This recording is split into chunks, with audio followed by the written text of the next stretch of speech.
toute intimité, je vais vous faire une confidence. L'autre jour, j'ai pleuré devant ceci, un sachet d'épices. Ouais.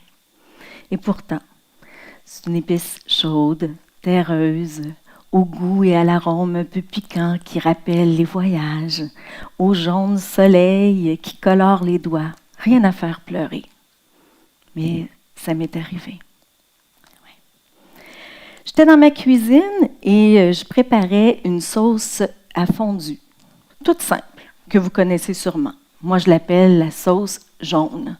2 ingrédients, mayonnaise et poudre de curry.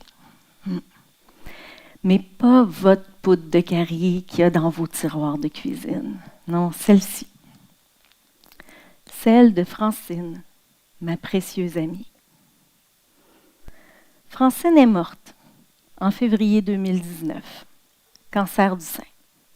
J'ai pris soin d'elle comme j'ai pu pendant toute sa maladie. Puis un jour, elle goûtait moins les aliments, alors elle m'a donné ses épices. Je me rappelle encore de ce jour-là où je suis repartie avec les sachets d'épices à Francine que j'ai ménagés pendant longtemps. Longtemps. Très longtemps. Meilleur avant, 30 août 2020. Ouais. Une chance que ça périme pas trop les épices. Pendant plus de 8 ans, chaque fois que j'ouvrais mon tiroir, je repérais ces épices. Puis là, je décidais si c'était le bon moment ou pas de les utiliser. Parce que rarement, ça me faisait vivre rien.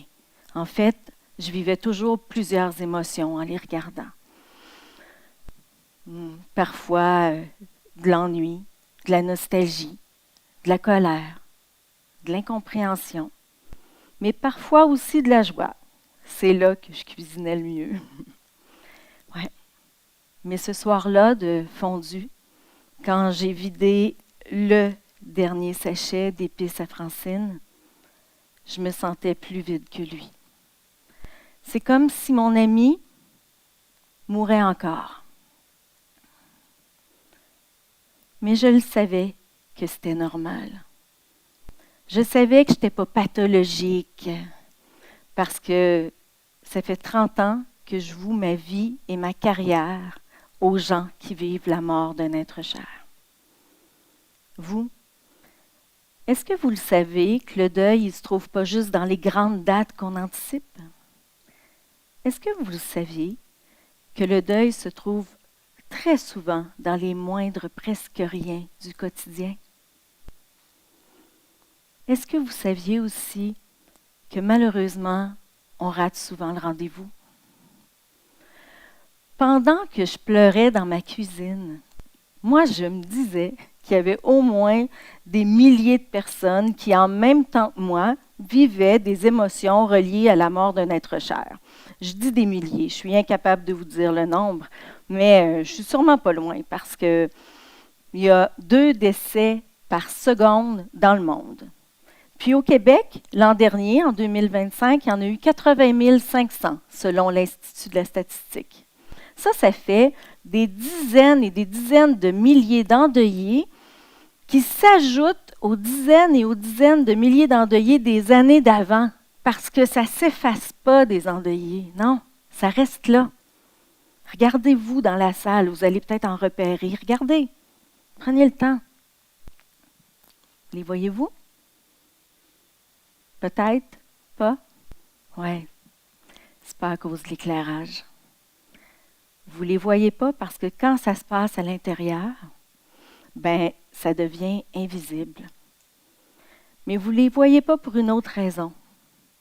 Parce que les endeuillés, souvent, ils dérangent. Plus ils ont de la douleur, plus ils dérangent et moins on veut les voir. Mais il n'y a pas juste nous. Eux aussi, ils ont de la difficulté à être au rendez-vous avec eux parce que le deuil, c'est quelque chose d'extrêmement complexe. Analysons ça un peu. En 1938, au Québec, la mort, le deuil, se voyait. Les gens décédaient dans leur maison, entourés de leurs proches. On veillait nos morts pendant 3 jours, 3 nuits. On identifiait même les maisons où ça se passait. Puis les endeuillés portaient le noir pendant 1 an. C'était certainement pas parfait. Mais le deuil avait un cadre, une couleur, une communauté. Aujourd'hui, c'est différent. On voit la mort partout dans les films, dans les séries. On voit défiler sur les réseaux sociaux les avis de décès. Même l'intelligence artificielle peut faire revivre nos défunts. Mais le deuil, on ne sait pas quoi faire avec. Alors voici ce que ça donne. On rencontre une vieille connaissance, on ne l'a pas vue depuis des années, puis on lui pose plein de questions, puis à un moment donné arrive la question. « T'as combien d'enfants, toi? » Et le malaise. La réponse, c'est 2. Mais en réalité, c'est 3.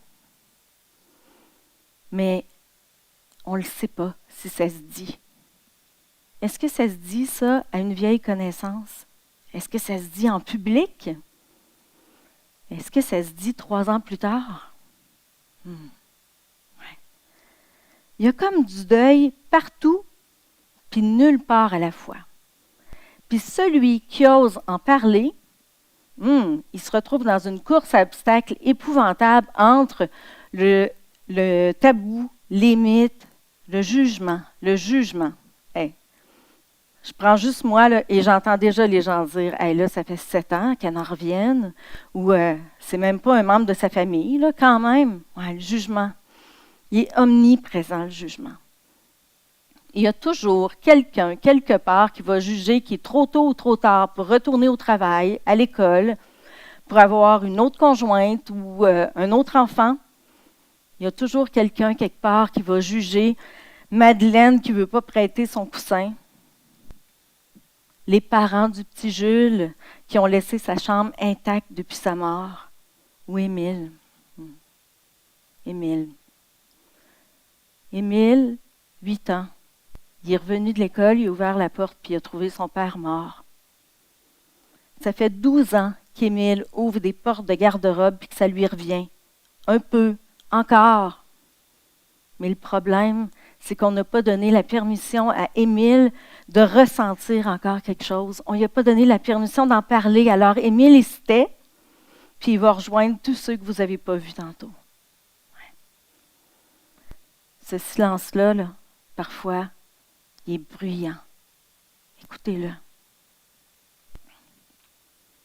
Hey, parler de mort, ça ne fait pas mourir.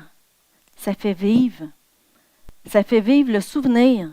D'ailleurs, 83% des répondants à une étude menée par l'Alliance canadienne sur le deuil ont dit vouloir qu'on leur pose des questions sur leur deuil. Et 90% des répondants de cette même étude ont dit apprécier d'en parler à long terme, en parler. 9 personnes sur 10. Les endeuillés veulent qu'on ouvre leur sachet d'épices. Ouais. Mais pour ça, ça prend du courage. Il ne faut pas avoir peur. Mais ça se fait, je vous le dis. Regardez comment. On regarde l'autre, puis on lui dit, raconte-moi. Raconte-moi ton ami, ton époux, ta sœur, ton chat. Raconte-moi. Mais surtout, restez là. C'est ça qui est le plus important. Puis restez là tout le temps. Il faut repenser demain. Parce que moi, ça me fait peur. Parce que quand les endeuillés ont l'impression et ressentent qu'ils dérangent, bien, ils s'isolent. Puis l'isolement, ça fait mal. Ça fait mal à la santé mentale, ça fait mal à la santé physique, ça fait mal à l'âme et à l'être humain. Il faut arrêter les tabous, les mythes, le jugement, point. Il faut que les enfants, les adolescents et les adultes, là, ils retrouvent leur place avec leur deuil dans une communauté comme on avait avant. Ça presse, il faut le faire. Ce sachet-là, il est vide. Mais Francine est partout. Et dans les énormes presque rien de tout mon quotidien. Puis ça va être ça jusqu'à ma mort. Parce que le deuil, comme la poudre de Carrie, ça périme pas. Puis j'aime ça, d'en parler. Ouais. Pensez-y. Prenez quelques secondes. Il y a sûrement quelqu'un autour de vous qui a vécu la mort d'un être cher. Ça peut faire longtemps ou récemment. Puis que ça fait longtemps que vous vous dites, je ne sais pas comment il va, hein? Je ne sais pas comment il vit ça. Hein? Ben, allez vers lui. Est-ce que vous pensez que vous êtes prêt à être au rendez-vous?